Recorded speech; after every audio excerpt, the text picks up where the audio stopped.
Hey guys, it's that Fish Tank Man 63, and it's been too long since I've made a saltwater update on the 120 gallon. Sorry about that, guys. Just been really busy. But a lot's changed in the tank since the last update. The last update, if you guys remember, was all about ick and how I got ick.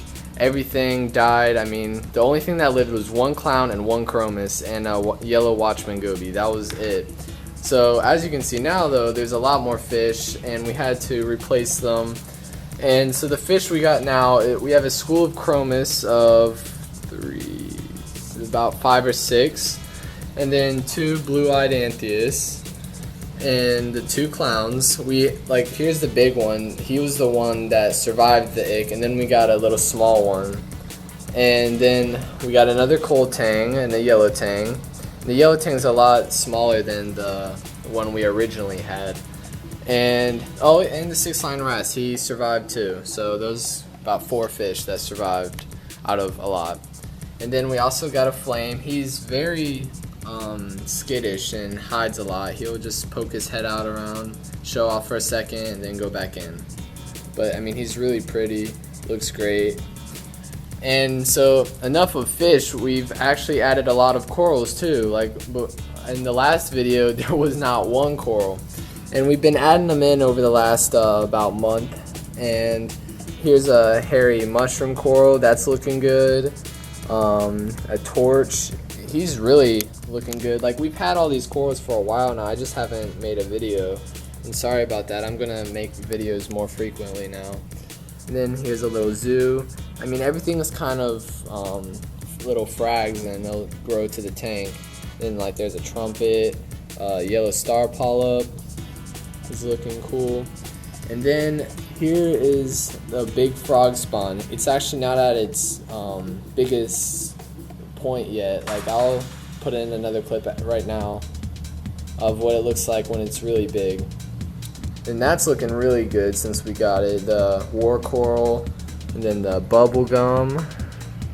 Let's get the focus. Sorry about my quality. I'm hopefully getting a new camera in the future. I mean, this camera makes everything look so blue.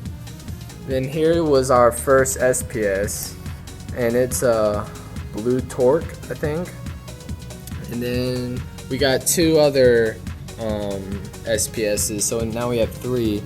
One's right here, it kind of fell a little, and then the other one's back there, and it also fell because we haven't put any of the putty on there yet. Then we got a nice pink Xenia right here. He's pretty cool. I like the Polson ones too, but I mean, that one's not a Polson, but I still really like it. And then this right here is really cool. I actually forgot the name of it, but it's not at its fullest right now. It's not fully out, but all the lights just now came on like 15 minutes ago. And then the night lights, which is all the blue ones, were on for 2 hours. So everything is starting to come out to its fullest in this next like hour. And here's some green mushrooms, which is looking good. And then I think these are called feather dusters, and they're fun to mess with. If you like touch them, they will go in that little tube thing fast. Or if even light hits them. Like, if I open the door over there and light hits it from the outside, it'll just hide. And then here's a candy cane, and I don't know what that one's called. But I mean, as you can see, there's a lot we've added, and I don't know the names of everything, but I do most of this stuff. Like, I forgot what that is. That did fall, so we need to put it on there. But most of the stuff we've glued, we actually used a putty, so most of the stuff is actually stuck on. Just some of it, we're still slowly doing it. Here is the tube of putty that we used. And then we had this little rock formation made for us that has a bunch of accordion mushrooms on it. There's like 1, 2, 3, 4, 5, 6, 7 of them. Now the light is, for some reason, really messing with this and making it look really blue. Here we go. There, now it's focusing in. But so yeah, a lot of changes in this last month that you missed out on, unfortunately. But I mean, now you get to see it all. Added a whole bunch, fish, coral. So hopefully this all grows up, looks really good. We're still planning to add a little bit more corals and stuff, make it kind of a reef tank. I mean, not a full blown out reef tank. Here's an older clip of when we were acclimating the corals, and we use this cutout of a gallon jug that we just cut the top off, and then here's the coral wash we use, Revive Coral Cleaner. Let me know if you guys want me to make a video on how to acclimate corals. We also added a strawberry crab, and here's a clip of him in the bag acclimating.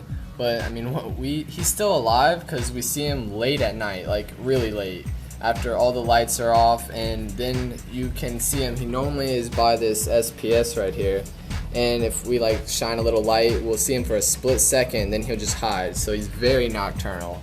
Like, I mean, some other stuff is nocturnal, but he's like really deep in the night nocturnal like. And there, I don't know if you can see it, there's a blood shrimp right there. You can't really see him. I mean, that's the cleaner shrimp, and then there's the blood one behind the Frogspawn. And he's pretty nocturnal too. He only kind of shows himself when it's feeding time. We've been trying to feed just frozen food, and I'll do like a feed-in video too, so you can see like how they eat and all the stuff they eat. Check this out. One of the Kenya tree corals attached itself to an empty crab shell, and then one of the crabs moved into it. So it's walking around now with this tree attached to him. It's pretty funny. So I think that's about it for the updates. I don't think I missed anything, but if you have any questions or anything, please just ask me in the comments or in a YouTube message or anything, and I'll be happy to answer them. You can also check out my website, petdude.webs.com, where I have like a bunch of pictures and all of them. But I'm just going to keep rolling the camera and showing off the tank if you want to keep looking. But see you in the next video. Bye.